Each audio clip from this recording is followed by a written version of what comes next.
Larik na mo pangri pa maya mama. Mama masakay na ba? Papa masakay na ba maya mse? Kalau na waking shopping mo ito. Ngay hidra da.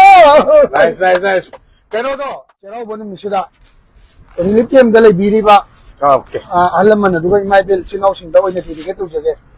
So kibalan kibayaw gusto video suwi yung biri ba? Ano to kala to suwi yung biri ba? Alam man duga maram pa sinaw imay ichena na piyo ba no sa bagalo na na. Ang brother luk simagi.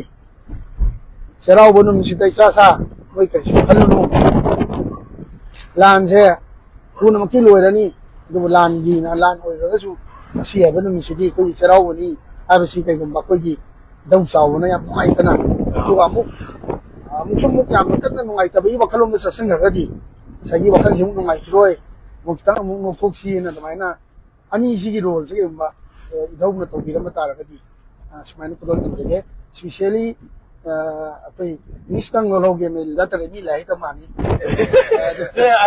aja to ba ai ya de ka se ta la apoi idau chaw na haram ba to tar ga di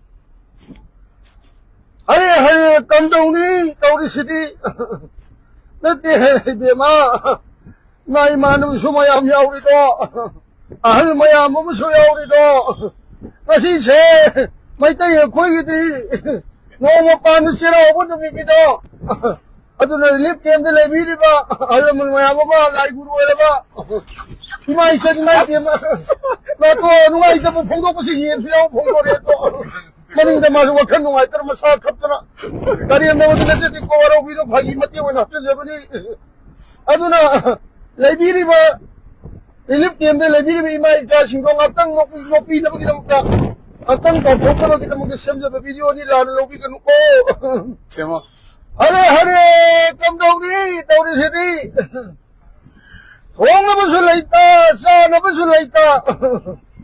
Kodai sulaita lengan bizulaita. Malim lai sabo hek laita karam no.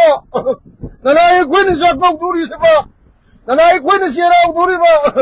Yaw ning magi ha kumay yaw ning may mutasi mo karay digi law do ine ay pare sinda di ay pare magta hay nuro mo tamza di khoi gi damak ta nam to laite larik ta mo phangri pa maya mama masa kai na ba papa masa kai na ba mayam se khalo da walking shopping mo ito ngay hidra da Nice.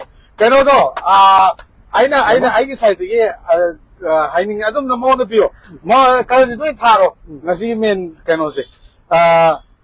Hari se kai on be. Na hari se aman ge.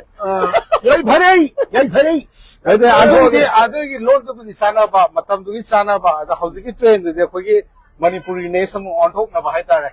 Nang jumina he to ki mo hai ka dal tawi da na.